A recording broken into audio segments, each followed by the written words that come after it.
Roger, 11, we'll pass that on, and it certainly looks like you're well on your way now. La sonde Chang'e 4 s'est posée récemment sur la Lune, sur la face cachée, et c'est indubitablement un exploit. Personne ne s'était posé à cet endroit-là. Aucune des missions Apollo n'était allée voir la face cachée. On n'avait que des images de la face cachée, mais rien au sol.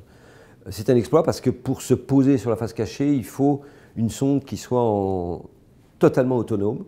On n'est pas capable de la piloter, on est à 2 secondes-lumière, mais on ne pilote pas un engin parce qu'on n'est pas en communication directe. Et donc il faut une complète autonomie, ce qui est déjà une prouesse.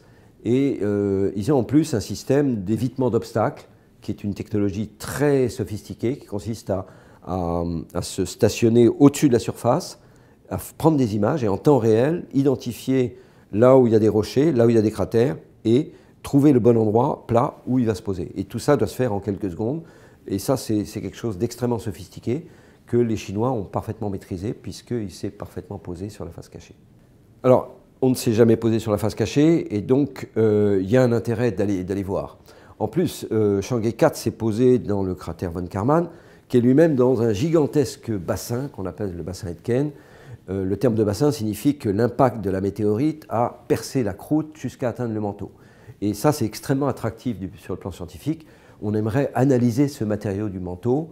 Néanmoins, je ne suis pas sûr que Chang'e 4 va faire des analyses vraiment importantes sur ce sujet. Ce qui serait intéressant, c'est de faire un retour d'échantillons depuis le bassin Aitken.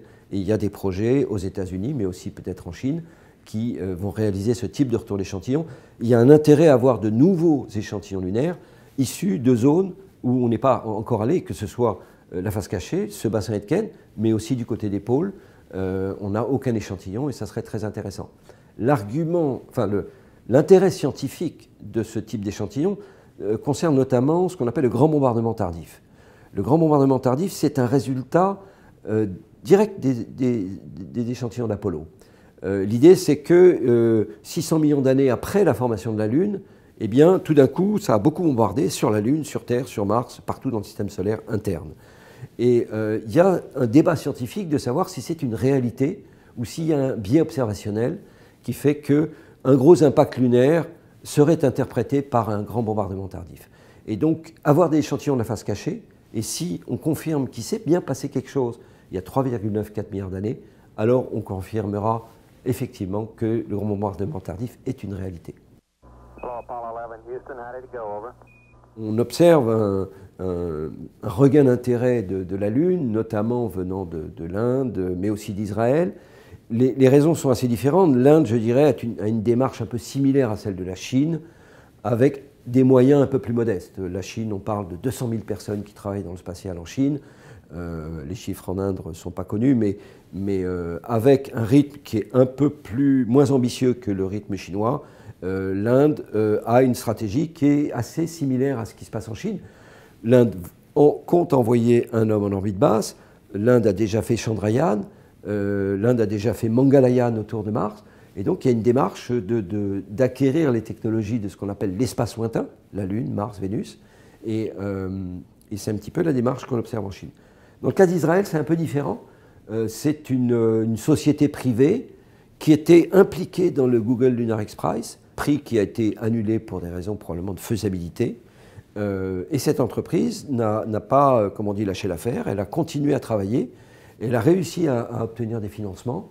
Et donc, cette société va envoyer, SpaceX, un atterrisseur sur la Lune très prochainement. Et ça sera certainement une prouesse. Maintenant, est-ce qu'il y aura une suite en Israël? Je n'en sais rien. Quelle va être la suite de l'activité du côté d'Israël? C'est un peu plus confus. Mais je dirais que cette démarche est un peu à comparer à la démarche américaine. La NASA a lancé un appel pour développer des lancements commerciaux vers la Lune. Et notamment 9 entreprises américaines ont été présélectionnées. Et donc peut-être que l'Israël voudrait se positionner, cette société-là, voudrait se positionner dans cette démarche-là, qui consisterait à proposer un service de lancement de charges utiles à la surface de la Lune, moyennant finance, bien sûr.